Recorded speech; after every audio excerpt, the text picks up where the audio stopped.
دیکھیں وہ کتنا سمجھدار ہوتا ہے جو کل کی تیاری کر رہا ہے. اس سے زیادہ سمجھدار پتہ ہے کون ہوتا ہے؟ جو پرسوں کی تیاری کرتا ہے. نہیں سمجھے؟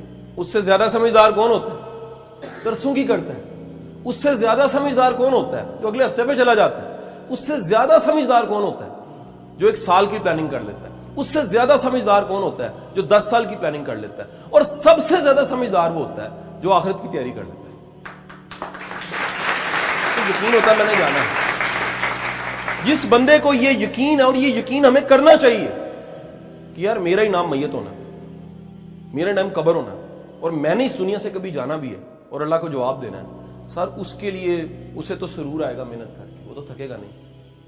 وہ تو ہر وقت آگے وہ بیج بو رہا ہوگا جس کا پھل بھی اس نے نہیں کھانا. وہ کنواں کھودے گا جس کا پانی اس نے نہیں پینا. وہ اس عمارت کو بنا رہا ہوگا جس کا اس کو کنفرم پتا ہے اس میں رہنے نہیں ہے. نہیں سمجھے؟ اس کو پتا ہوگا جو میں ٹریک بنا رہا ہوں اس پہ کتنے چلیں گے.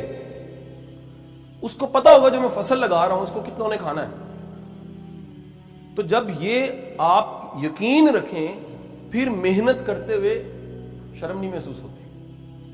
پھر محنت کرتے ہوئے بندہ تھکتا نہیں ہے. پھر محنت کرتے ہوئے یہ یقین ہوتا ہے کہ جو کچھ آج میں کر رہا ہوں یہ کہیں نہ کہیں جانا ہے. پھر محنت کرتے ہوئے پتا ہوتا ہے کہ صرف نمبر یا دکھنے والی چیزیں نتیجہ نہیں ہوتی. جو نہیں دکھ رہا، کل نہیں دکھ رہا، آخرت نہیں دکھ رہی، عاقبت نہیں دکھ رہی، وہ سب جو نہیں دکھ رہا وہ بھی ہے. دیکھیں آج کے دن میں کل غائب ہے. کیا ہے؟ آج کے دن میں کل کیا ہے؟ غائب. کل کے دن حقیقت ہوگی اور اگلا دن کیا ہو جائے گا؟ غائب. آج کے دن میں کل ماضی ہے جو گزرا ہے، اس کو چینج نہیں میں کر سکتا. جو میں کل کر سکتا تھا میں نے کر دیا. تھیوری کیا دی میں نے آپ کو؟ ٹوٹکا کیا دیا؟ جو کر سکتے ہیں اگر آپ کر دیتے ہیں نا تو بھائی آپ پھگے گے، آپ لکی ہیں. ہمارا مسئلہ یہ جو ہم کر سکتے ہیں ہم وہ کرتے نہیں ہیں. ہم کہتے ہیں نہیں میٹرک ذرا گزارا کرنا اگلے سال پڑھاں گا. یہ ساری کارج ہے.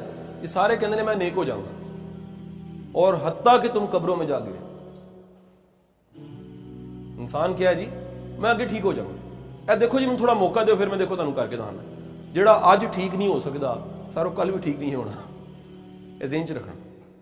انسان کے اندر تبدیلی باہر کی دنیا میں ہوتی ہی نہیں ہے، اندر کی دنیا میں ہوتی ہے. انقلاب باہر کی دنیا میں آتے ہی نہیں ہے، اندر کی دنیا میں انقلاب آتے ہیں. تبدیلی باہر ہوتی نہیں ہے، پہلے سوچ کی تبدیلی ہوتی ہے، نظریے کی تبدیلی ہوتی ہے. یار کیا آپ آئے یہاں پر کیوں آئے؟ سوچ لینے آئے، انسپریشن لینے آئے. کوئی بات کوئی جملہ آپ کے دماغ میں ٹک جائے، صرف ایک جملہ آپ کے دماغ میں ٹک جائے کافی ہے.